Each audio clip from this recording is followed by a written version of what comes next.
This is Bill. Leave a message after the beep. Oh man, I wish I had a deeper voice so all the dames would be attracted to me.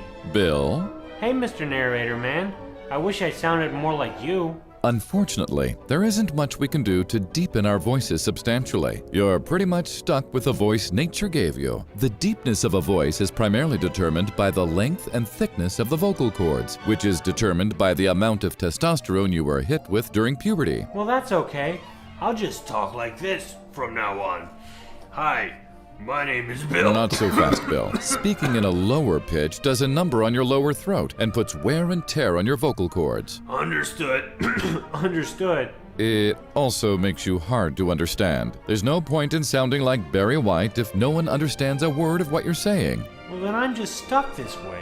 Well, we can't all sound like Dean Martin, but all hope is not lost. Just because your voice isn't a deep baritone doesn't mean you can't have a manly voice. You can still develop your natural voice to its full potential. Well, then how do I find it then?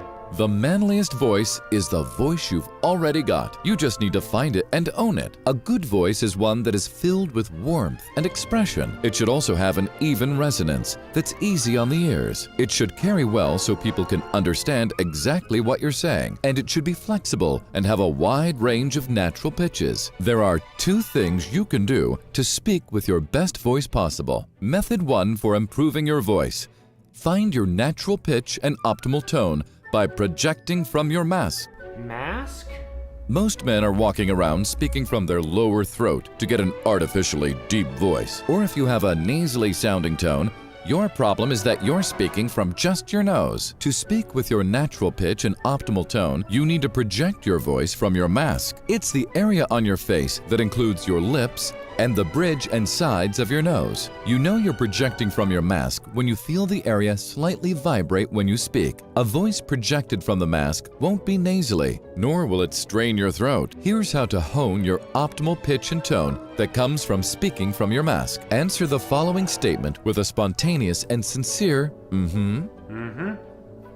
Keep your lips closed and let your inflection rise on the Pay attention for a slight vibration in your mask area. That is your natural pitch and tone. Now say 1, 2, 3, etc.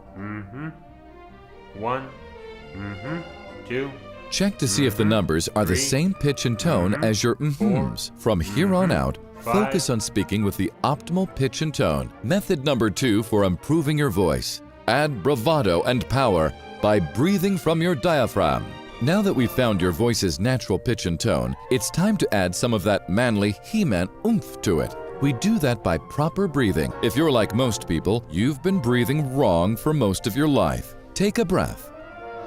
Did your chest and shoulders rise? You just failed at breathing.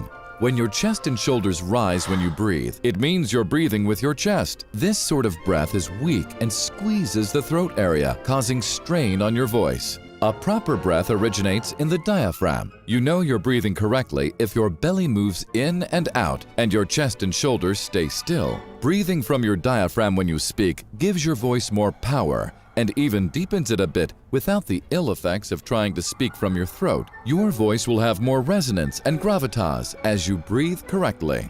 Improving your natural voice is something doable and within your reach. While the timbre of your voice may never be movie narration ready, it can be one that gives you confidence and leaves others enjoying the sound of your words. Abraham Lincoln had a higher-pitched voice, but was a memorable and convincing orator because he made the best of his natural voice. Howard Cosell spoke right from his nose, but that nasally voice became recognized by sports fans across the nation. Ira Glass has a really nasally sort of high-pitched voice that wouldn't normally be classified as attractive or pleasant sounding, but he hosts one of the most popular radio shows in the country. Bottom line, do your best with the voice you have, but don't fret too much about whether it's manly enough. Just own it. That's the manly thing to do. But let's be honest, it is pretty awesome to have a voice like mine. Gee, thanks, Mr. Narrator. All of that information was really helpful. Sounding good, Billy. So, you eat yet? I was thinking I'd work on my voice some more. Oh, sure. You always just take my information and go off and do your own thing. No, it's not that. It's just... I know when I'm not welcomed.